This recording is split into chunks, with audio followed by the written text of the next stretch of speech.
Chapter 54. Butterfly? Will said.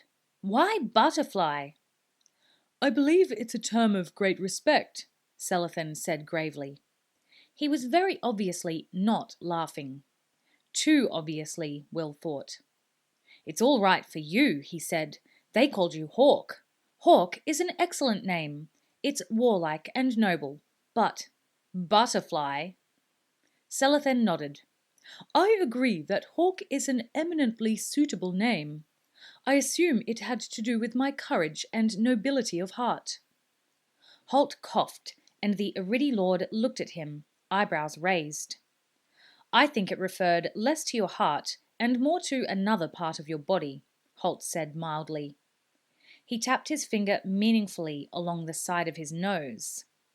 It was a gesture he'd always wanted an opportunity to use, and this one was too good to miss. Selathan sniffed and turned away, affecting not to notice. They'd been at sea for 5 days, which explained Holt's current good spirits. He'd gone through the usual period spent huddled by the lee rail, face white, eyes sunk deep in his head. His friends had tactfully ignored him while he got his sea legs. Now, with a constant wind over their port quarter and a smooth, even swell, Wolf Will was eating up the kilometres on the trip home. In the west, a magnificent sunset was painting the low-lying clouds on the horizon in shades of brilliant gold and orange. The 6 friends sat in low canvas chairs in a clear space just forward of Gundar's steering position, discussing the names they had been given by the Kikori.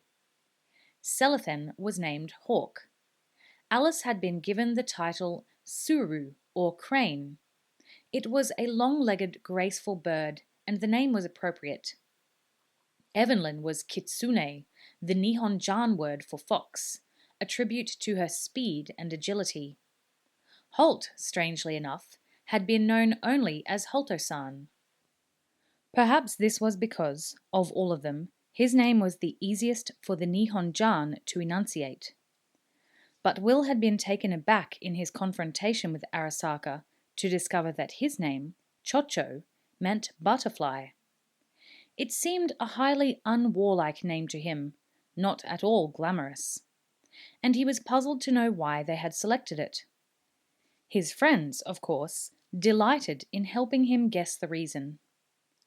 I assume it's because you're such a snazzy dresser, Evelyn said. You rangers are a riot of colour after all.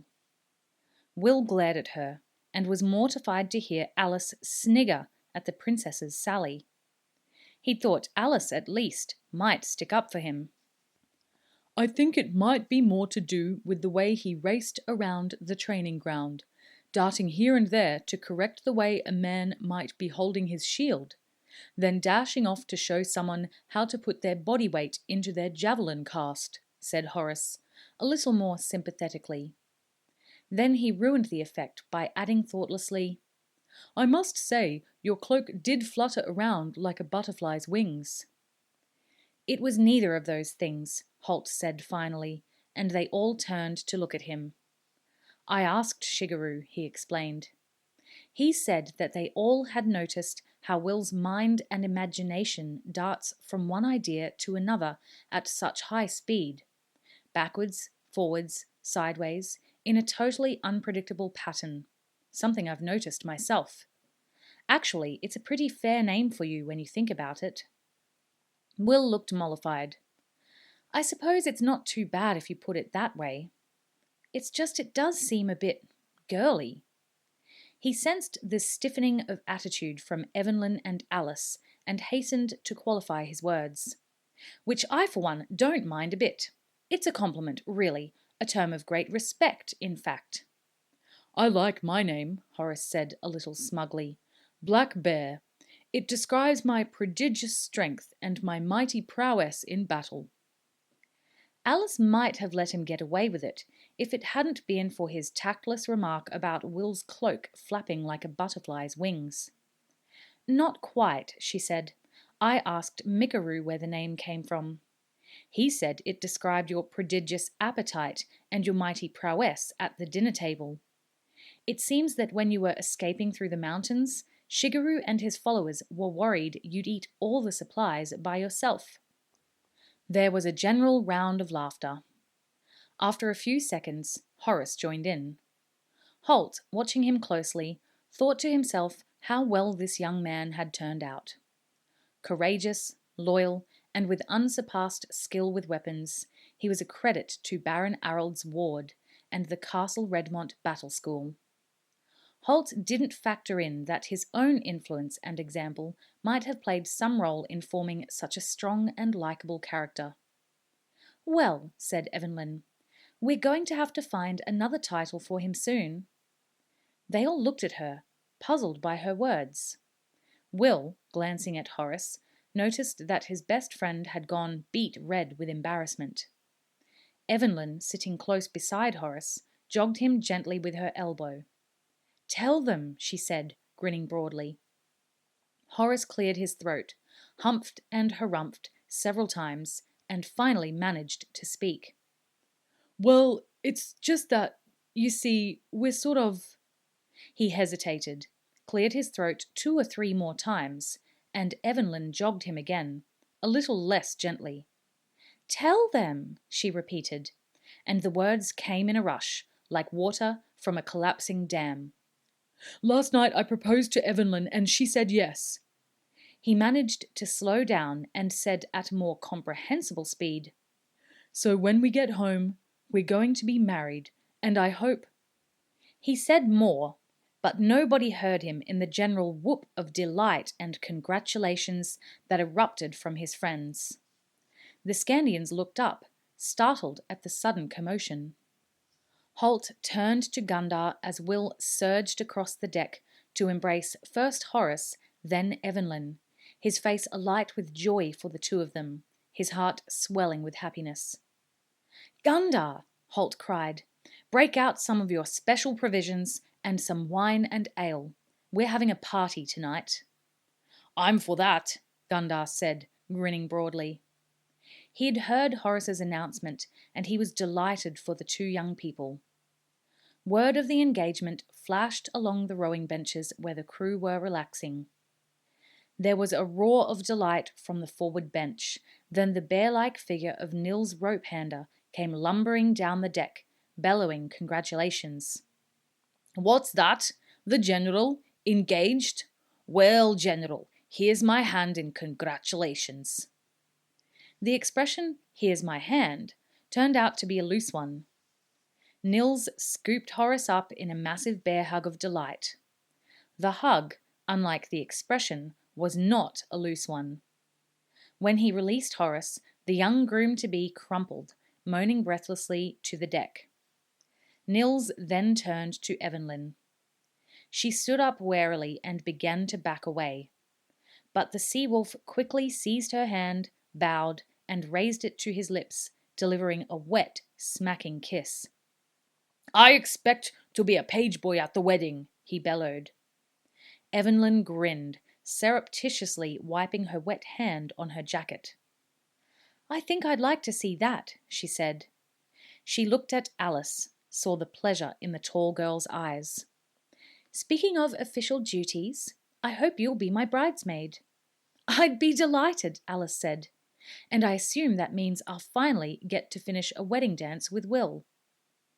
There was no question in anyone's mind that Will would be the best man. At Holt's wedding, his dance with Alice had been interrupted by the unexpected arrival of Svengel, with the news that Irak was being held to ransom. "I've got a great idea," Horace said, having recovered most of his breath. He looked around the circle of his closest friends. "We've got the bridesmaid and the best man right here. Why not have the wedding now? Gundar's a ship's captain. They can perform weddings, can't they, Holt? You could marry us, couldn't you, Gundar?" "I'm not sure that's such a great idea," Holt began, but Gundar cheerfully overrode him. "Gorlog's teeth, boy. I don't know if I can or not, but tell me the words and I'll say 'em for you." Horace, darling," Evelyn said, choosing her words carefully. Gundar isn't so much a ship's captain as a reformed pirate and a heathen. She looked apologetically at Gundar. No offence, Gundar. The Skirl shrugged cheerfully. None taken, little lady. It's a pretty fair description. Not sure about the reformed part, he added thoughtfully. I'm not sure my father would totally approve of us getting married here. I think he might like to know about it first, Evelyn continued. Horace, unabashed, shrugged. Fine, he said. It was just an idea. But if you say no, then no it is. Holt stepped closer to him and patted him gently on the arm.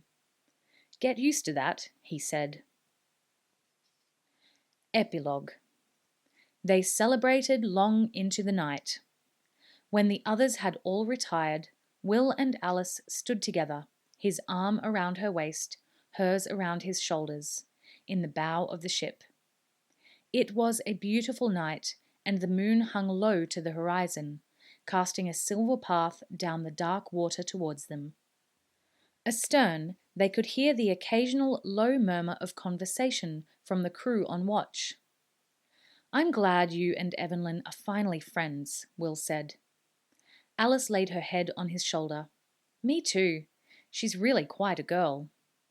She is indeed, he said. Alice raised her head to look at him.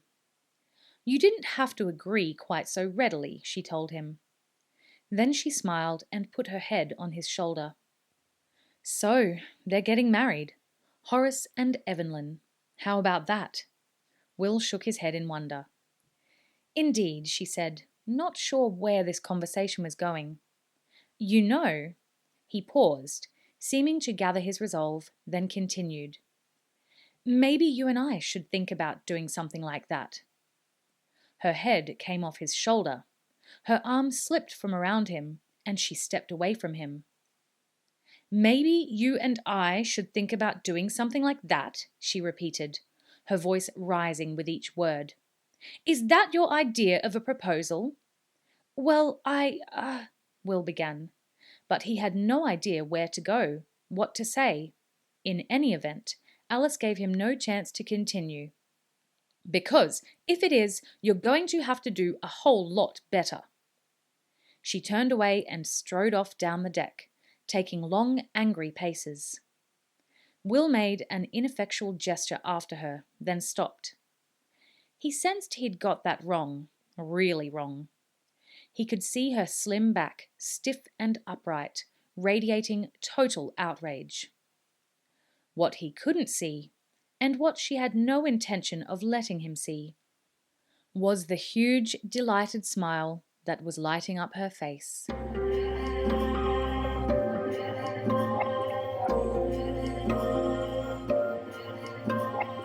You have been listening to The Ranger's Apprentice, Book 10, The Emperor of Nihon-Ja by John Flanagan. Read to you by Australian Audiobooks. Make sure you subscribe to be notified for the beginning of the next book in the series. Thank you for listening.